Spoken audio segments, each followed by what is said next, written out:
much to say after Juliet's speech, because I'm going to say basically the same thing. So how do we hold the government to account on their animal pledges? To me, the answer is all about power.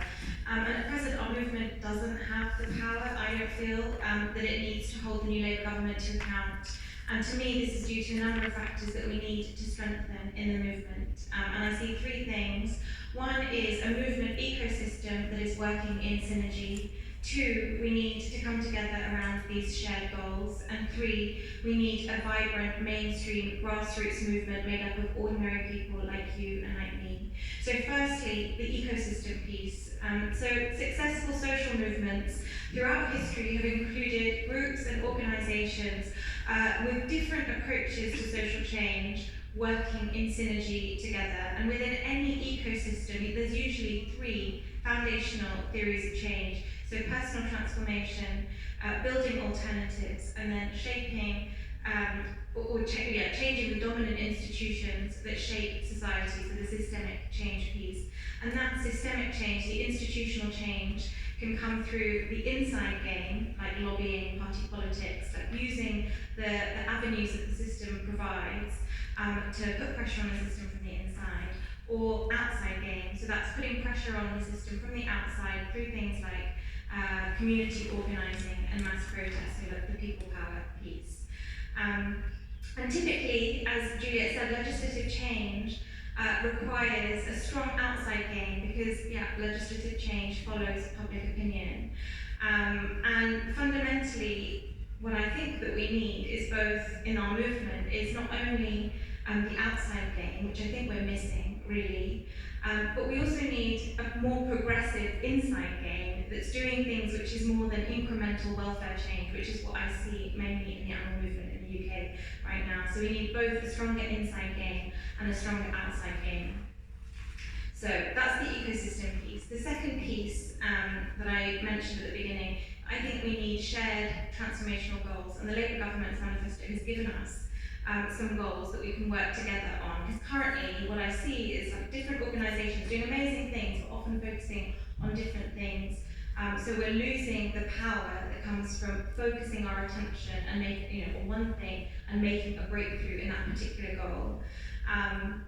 And I would say that, we really need to come together. Like, we have such an opportunity the next 5 years. We need to come together as a movement and strategize around these goals.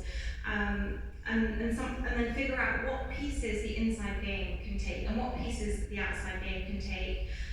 So we need to be shifting public opinion through the people power piece. But I think we also need to be building this movement of animal lovers, of dog and cat people, through campaigns around ending testing on animals. And then really thinking about not only the next 5 years, but how are we going to make change over the next 10 years, 20 years, by building a mainstream movement of animal lovers and taking them on a journey. And other campaigns, let's say following ending testing on dogs.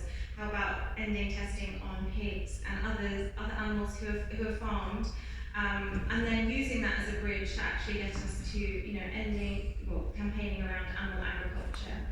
And so that the third thing that we need, which we've talked a lot about already, is this grassroots people power. And fundamentally, this is the key source of power in any social movement, and that is the power that we hold. We don't really have the resources that the industry has in terms of money, but we do have people and their energy and their creativity and their passion. And basically, the theory of change of these social movements is based on the idea that people hold the power and we give our power away to our so-called leaders through our consent, our cooperation and our obedience. And that means that we can take our power back by withdrawing our consent, our cooperation and our obedience. And really to do this, we need to do this collectively so that it's felt through local pressure campaigning, through national campaigning where we can come together. And what we fundamentally need, and we had this in the 80s, 90s, 2000s, is a decentralized, local group network where we've got local autonomous groups doing local campaigning, whether it's leafleting, going, asking questions at council, talking to your MPs, or doing pressure campaigns on particular, shops or whatever the issue is, and then the infrastructure to come together to do national campaigning around these goals that the government has sort of put in their manifesto, but that we really, really need to come together to actually hold them to account. Fundamentally, if we don't have that, I don't think that we're not going to be able to hold them